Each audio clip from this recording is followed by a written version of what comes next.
Vampires. Bloodlord Rising.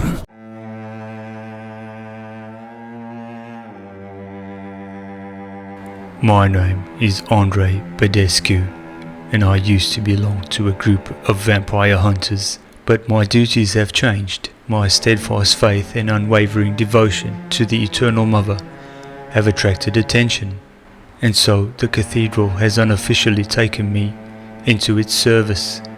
Indeed, the cathedral, the heart of our faith, the sword and shield of our holy Church of the Eternal Mother, blessed be her name.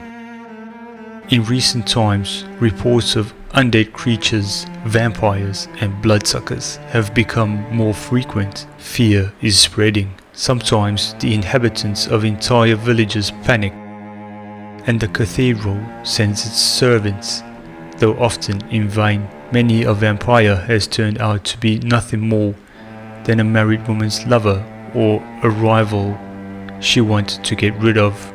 Accusations are made quickly, but the truth comes out much more slowly. Even the vampire hunters, sworn protectors of the populace, are not always the sort our church would like them to be. Just think of Petron and his people. Often enough, they pursue their own interests or personal gain. So I was chosen to gather knowledge and find out the truth about the vampires, these hunters of the night. But I must also gather information about the vampire hunters and the population. What are their motivations? What do they know? And what are their misconceptions? I will write down my experiences and observations in this diary and leave the conclusions to someone else. My journey will be dangerous. Both vampires and their hunters could mean my end. A stranger in a village is quickly suspected of all sorts of things and gets a stake in his body sooner than you would like. Nevertheless, I place my faith in the hands of the Eternal Mother. If you find this book and my body is shattered or my presence has disappeared, I beg you, give these notes to a priest of a holy church. He will pass them on to the right place. For now, I will join some vampire hunters and accompany them. We'll see what dark secrets will be revealed in dark nights. Andre Badescu, Levada, on the 14th of the Fallow Moon, 986. The dichotomy of vampires, aristocrats and hunters.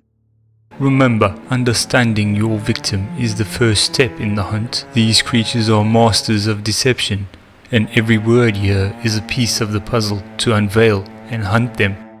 In the aberrant yet fascinating world of vampires, a striking dichotomy delineates their existence: the genteel aristocrat and the primal hunter. This paradox captures the essence of their enigmatic nature and blurs the lines between sophisticated deception and raw savagery.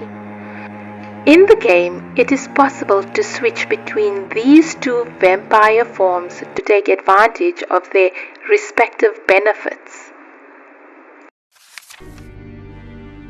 The aristocrat, a veil of sophistication. The aristocratic vampire is the epitome of beguiling elegance, with a facade slightly more pallid than those of mortals, yet possessing a compelling allure. They navigate the human world with poise and sly intelligence. As aristocrats, vampires can blend in among the villagers, while cleverly veiling their true vampiric essence behind a facade of charm.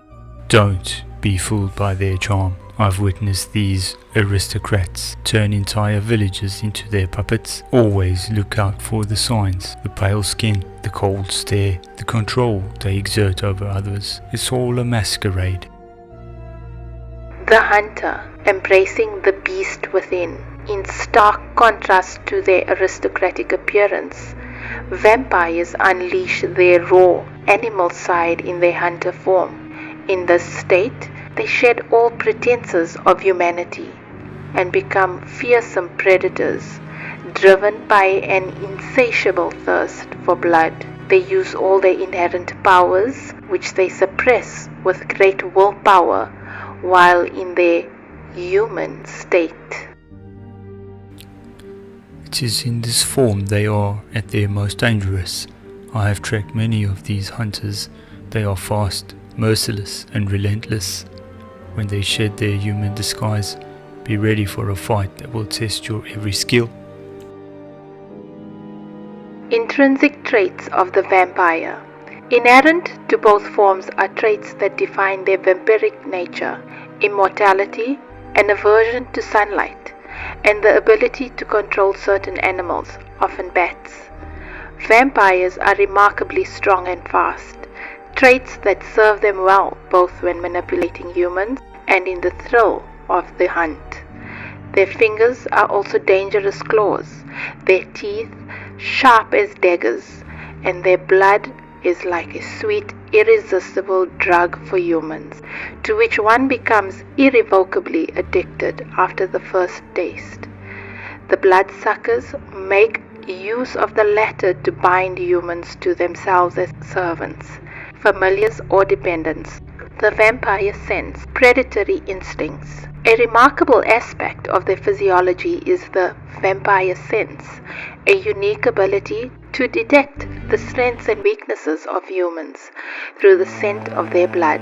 This heightened sense provides vampires with the invaluable insight into their prey, making them even more effective hunters and manipulators. Conceal your intentions and weaknesses. These creatures can smell both fear and strength. It's a constant game of chess with them. Metamorphosis and the custody of secrets. The transition from human to vampire is a delicate and painful process, initiated by the bite of a vampire, yet cautiously restrained to prevent the complete draining of the victim's blood. This transformation epitomizes the dual nature of the vampire, a transition from mortal to immortal, from ordinary to extraordinary. The transformation process is something I have observed with great regret.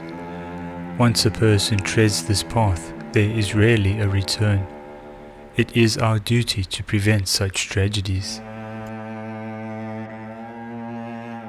Somewhere on the road, 26th fallow moon, year 986, I've been part of a group of vampire hunters for almost 2 weeks now. They even have a hunting license from the church, yet our pursuits have yielded little more than the execution of a wealthy farmer, despised by his villagers and thus falsely accused of vampirism. A generous portion of his fortune went into the coffers of our group as a thank you, much to the delight of all the inhabitants of the estate, who were rid of their hated lord, we, whose coffers were now full, and the church, to whom another executed vampire could be successfully reported. I just don't think the church's endorsements was meant to be. Only Hengo was disappointed. He had probably hoped for more. He's an obscure guy, the group's potion brewer, not a fighter. He often murmurs to himself and then scribbles down his thoughts, or so it seems, and collects the sheets in a folder. Today, one of these sheets fell out of his folder, and I took it inconspicuously. Now I understand why he was disappointed to be gutting a rich pepper sack instead of dealing with a vampire. Anyway, I should take a closer look at Flavasna when I get close, and I should keep an eye on Hengo. I'll add his note here. Tomorrow I'm leaving for Flavasna, near Madresti. I'll meet up with Petron's group and together we'll travel to the surroundings of Lady Rebecca's casa. This is a big risk in the eyes of the cathedral. Petron and his squad of vampire hunters have become deserters. They have betrayed not only the king but also the faith. As the priest would say, they have saddened the Eternal Mother. By staying with him, I risk a severe lashing in the Lavadas marketplace if I am captured, or even my neck if I end up in the middle of a fight. No one will give a damn about me, a scrawny alchemist. Petran is an interesting man. He seems foul, cruel, and vile. When you get to know him better, he also turns out to be greedy. And this greed makes him exhibit a desirable trait, curiosity. He is curious about where good money can be made. Petran is reasonable enough to know that he has already achieved everything in the ranks of vampire hunters.